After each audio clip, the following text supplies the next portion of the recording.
자, 지리산 뻐꾹새 해설해 보도록 하겠습니다. 당연히 이 시에서 가장 중요한 소재는 뻐꾹이, 뻐꾹새라는 자연물이겠죠. 근데 이 뻐꾹새를 어떻게 해석할 것인가가 참 다양하게 우리가 생각을 해볼 수가 있거든요. 이 뻐꾹새의 상징성에 대해서. 자, 그런데 이번 EBS에서 신석정의 역사라는 작품하고 이 작품이 같이 묶였단 말이죠.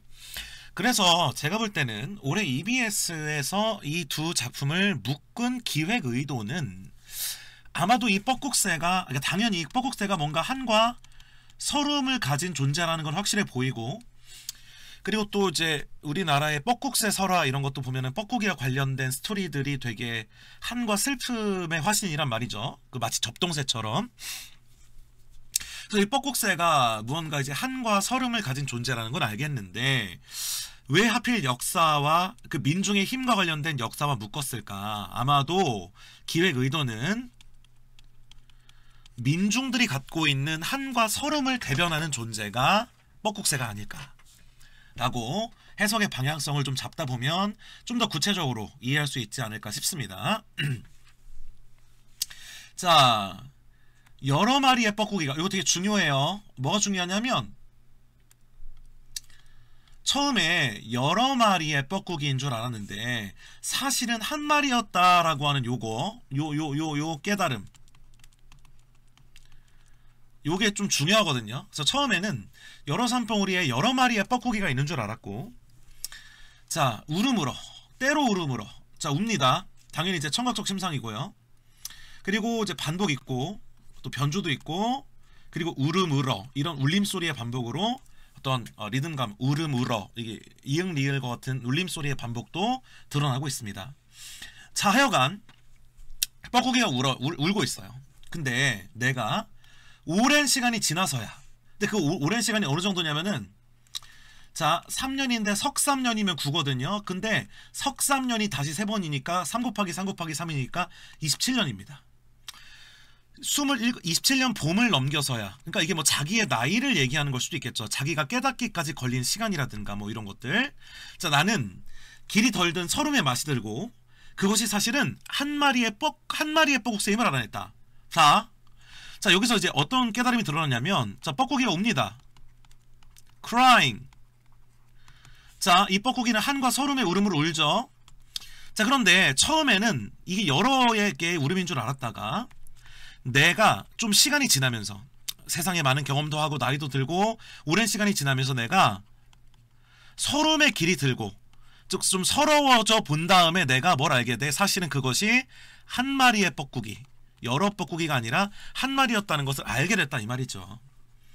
자, 그러면 여기서 한 마리의 뻐꾹새, 이게 이제 무슨 말일까라고 생각을 해보면 이렇게 해석을 많이 하더라고요. 보면은 민중들이 다양한 어떤 무슨 뭐 이유로 이렇게 시달림을 겪고 서러워하는 것 같지만 사실은 근본적으로는 그 서름의 근본이 하나가 아니겠는가라는 얘기. 그래서 첫 번째 해석은 뭐냐면, 사실은 서러움의 근본은 하나다. 민중들이 서러워하는 이유는 하나가 아니겠느냐라는 거. 혹은 둘째로는 어디에 또 초점을 맞출 수가 있냐면, 민중들은 한 사람만 슬퍼도, 소수만 슬퍼도 그것이 이제 민중 전체의 슬픔으로 확산이 될 수가 있다. 뭐 이렇게 여러 가지로 얘기할 수가 있을 텐데, 하여간 넘어갈게요. 뻐꾹이가 사실은 한 마리의 뻐꾹새였다는 거야. 자, 일단 넘어가 보자. 자, 지리산 아래. 자, 이 지리산은 한과 서름의 공간입니다.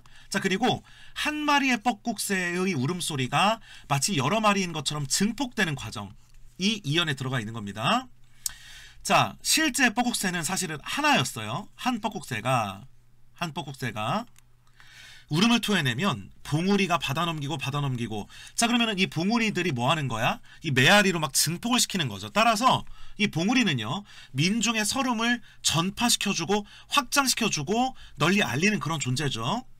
그래서 여러 마리의 뻐꾹새인 것처럼 울음 우는 것을 알았다라고 하는 거죠. 자, 그래서 결국에는 민중을 여러 개는 보는 것이 아니라 하나로 보고 있어요. 하나로 보고 사실은 이것이 하나의 울음이었고 그것이 막 전파돼가지고 여러 울음인 것처럼 들렸다 이건 거죠.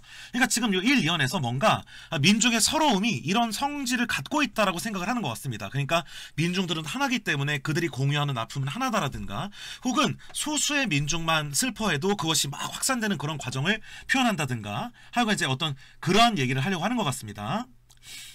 자, 지리산 가운데. 그런데 여기서 잘 봐봐.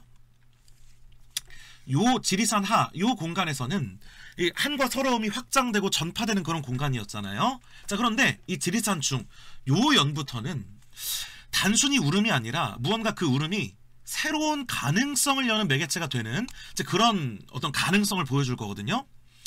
자, 지리산 가운데 저 이따은 산봉우리들이 다 울고 나서 자, 이제 막 민중들의 서름이 퍼져나간 다음에 추스름, 오래 이제 회복 기간, 이제 추스르는 기간이 오래 걸린 끝에 비로소 강이 열렸다는 거예요. 굉장히 의미가 심장한 표현입니다. 잘 봐봐. 이게 있잖아. 이 서름이 막 전파가 된 다음에 그리고 그것이 이제 추스러진 다음에 그냥 거기서 끝나는 것이 아니라 새로운 강이 열리고 있어요. 새로운 역사가 그리고 뭔가 이 서름이 정화되면서 이 서름이 무언가 변화와 생성을 가져오고 있습니다. 그쵸? 자, 섬진강, 그 물줄기, 뭔가 이제 새로운 어떤 역사적 흐름이면서 민중의 어떤 강인한 생명력이라고 해석할 수 있을 것 같고요. 근데 하여간 이 물줄기의 원동력은 뭐였냐면은 그 울음소리였어. 잘 봐. 울음소리가 울려 퍼지고 강이 열리고 그 물줄기가 흘러가가지고 결국에는 섬을 밀어올릴 정도의 어떤 강한 변화, 생성의 힘, 변화의 힘으로 작동하고 있는 것을 보여주는 것이죠. 지금 이 울음소리가 여기까지 흘러들어서 섬을 밀어올릴 정도의 새로운 힘, 강을 열 정도의 힘을 갖게 되고 있습니다. 자, 그래서 이 3년 4연에서 중요한 것은 이 울음, 이 서름과 한이 어떤 변화와 생성으로서 작용하고 있는 거. 이거 역사적으로도 해석해 볼 수가 있겠죠. 예를 들어서 민중들의 어떤 슬픔과 한과 또는 그런 억압들이 결국 표출됨으로써 그 울음소리가 표출됨으로써 새로운 사회로 나아가는 뭐 예를 들어서 뭐 민주화 운동이라든가 뭐 여러 가지 상황을 생각해 볼 수가 있겠죠. 저 하여간 울음으로 끝나는 것이 아니라 그것이 어떤 변화와 생성의 힘이 된다는 것이 가장 중요한 포인트고요. 마지막 그 눈물을 다 흘리고 지리산에서 울던 한 마리의 울음이 결국에는 마지막 빛깔로 남아 그 서러움이 철쭉꽃밭을 다 태운다고 되어 있습니다. 철쭉꽃 약간 그 색채감이 드러나는데 약간 불그스름한 그런 느낌. 새 해석은 지명이래요. 자, 그 울음소리가 철쭉꽃밭을 태우는 이 꽃의 색깔로 승화가 되는 것이죠. 그게 바로 이제 빛깔이죠. 그쵸? 자, 일단 하나 테크닉적인 거 시적 표현법 얘기하자면 울음소리가 결국에는 빛깔이 되었다고 얘기하고 있으니까 빛깔은 시각적 심상이고요. 울음은 청각적 심상이니까 청각을 시각으로 전이시켰다라고는 공감각으로 해석하기도 하는 건데 뭐 그럴 수 있겠죠.